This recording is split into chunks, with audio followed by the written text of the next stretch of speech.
Hello photographers, Tom here from Cameras Direct. Today, instead of a product review, we're going to be talking to Mark, who is on his way for an overseas trip. Where are you heading off? Well, first of all, we go from Brisbane into Hong Kong and just transit there and straight up to Seoul. We spend a week in Seoul, and then we fly to Harbin for the Ice Festival, which is about 1,000 kilometres northeast of Beijing, give or take, where it will be -21 as a high, and that's a critical thing for me to work out. And then from there we'll go to Beijing and travel around a little bit and back to Shanghai and home again.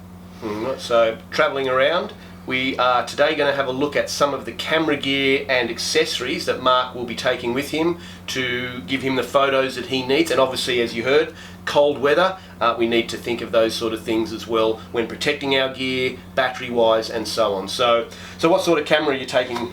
Well, I wanted to take a full frame because I was primarily interested in the landscape shots. And the other criteria for me was, do I take a lens? So do I take a crop sensor and say an 18 to 300 to cover it all?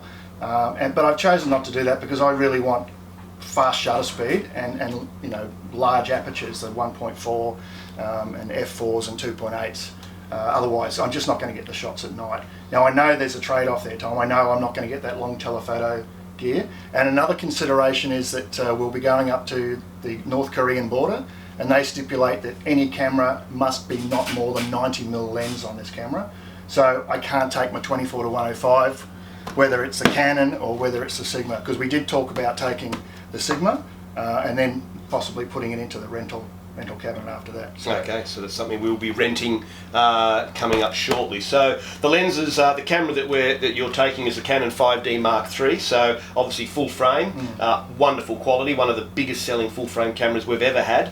I see we have it here attached at the moment is the Canon 35mm 1.4. Why do you like that lens? Well, I really need it for the low light, and my primary consideration would be Harbin at night. So the Harbin Ice Festival, they build skyscrapers almost. Some of these structures are 48 metres tall, and they light them all at night.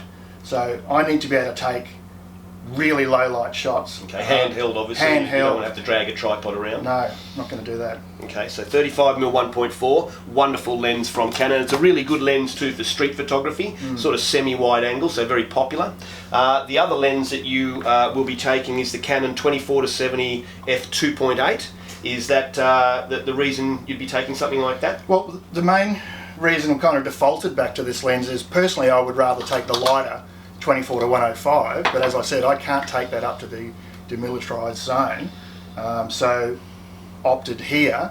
I know I'm not going to get that telephoto, and I know it's a trade-off because I like to stand back and photograph. You know, there might be a couple of Chinese playing mahjong or something in the distance, and I'll simply have to walk up and, you know, and snap them as we go. But in that sort of thing too, the 5D being a full frame is going to give you an enormous amount of quality and therefore the ability to crop if you have to, as you say, because you can't take such a long lens because of the demilitarised zone. So 24 to 72.8, 35mm 1.4, that's the two lenses you're taking.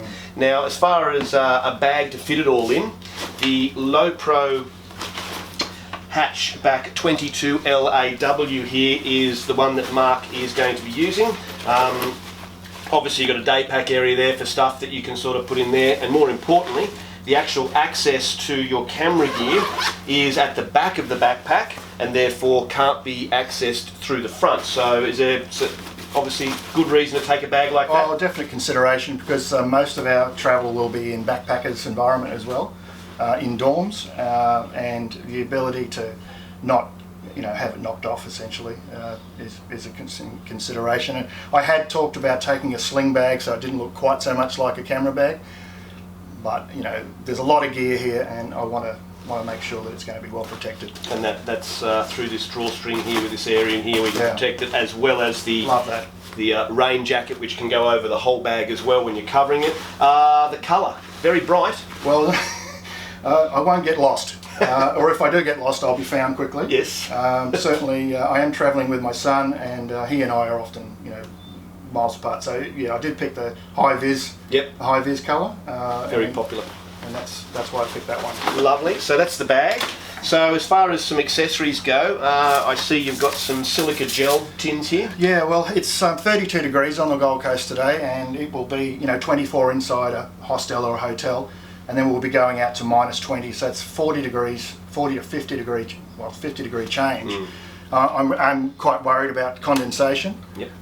and I'll have to deal with that. So that's they're why I for. want the silica gel there. I Lovely. certainly don't want getting mould and rust inside my gear. Great. So silica gel tins, Yeah. and they're reheatable as well. So you throw them in the oven and dry them out when they get full. Yep. Now, obviously, batteries. Cold climates. Cold climate, we're probably going to get half the normal battery life out of a battery. So I'm going to overcate it. I'm going to take 4 batteries. Yep. In a ski jacket and so on and so Next forth. to the body. Yeah, I don't want to be, on the Great Wall of China and all of a sudden realise I can't take a photograph. That's just not tolerable. So yes, overkill, definitely overkill on the battery side, but rather that than not. And don't forget to take that. Don't forget to take your charger, most definitely. We'll need an adapter in the country, but certainly got to charge the batteries. Lovely. So. And this device here from Rode, the VideoMic Me, I see you're taking one of those as well for your phone. What's that all well, about? I'm going to take, I want to bring back some photographs and videos for you all to see, and my son will be the voice-activated video person. So the iPhone can shoot the video while I'm taking a photograph, and I'll tell you what I'm shooting and why I'm doing it that way. But my primary interest with the VideoMic Me is that it has the furry, the dead cat, or however else they look at it, and I'll just put it on. So the main reason for the furry is the wind is going to be quite high in Harbin and in these cold places, and I want to try and get some decent video, decent audio, so that's what that's for. So he'll be over here, I'll be taking a shot, talking to you, and so it's just handy. It's very light, doesn't take up any space. Again, backpacking, it's all about weight and using space. Cool. Last but not least, the SanDisk iXpand. Tell us about this. Well, my phone is already pretty full with photographs and video, and other documents and so on and so forth. This is a fairly new release from SanDisk, and it comes with the jack for the phone. Put it in the phone, you download the app first, and then you can just transfer the video from here onto here, and I've got extra storage. So essentially I've gone from 32 gig plus another 64. This one's 64 or 32, whatever it might be, and I'll take that with me. Just like a little external drive. Yeah, pretty much. And nice. then again, doesn't take up any space. I don't have to think about going to a cafe. I don't have to take a card reader or any of that other carry-on or a laptop. So take your videos and photos and whack them straight onto that. Straight onto there. Your camera. And even if it's just a backup, Tom, Yes, it's, absolutely. I'm not likely to go back to Harbin to reshoot that video. No. So that's the main concern. Well, that looks like everything we've got here, folks. So as you can see, when you are travelling, it is very important to think about where you're going, the restrictions maybe, the temperature, and the things you're photographing, so that you can choose the right camera, lenses and accessories as well. So thank you, Mark. Thanks very much, and No I worries. look forward to bringing the photos and videos to you soon.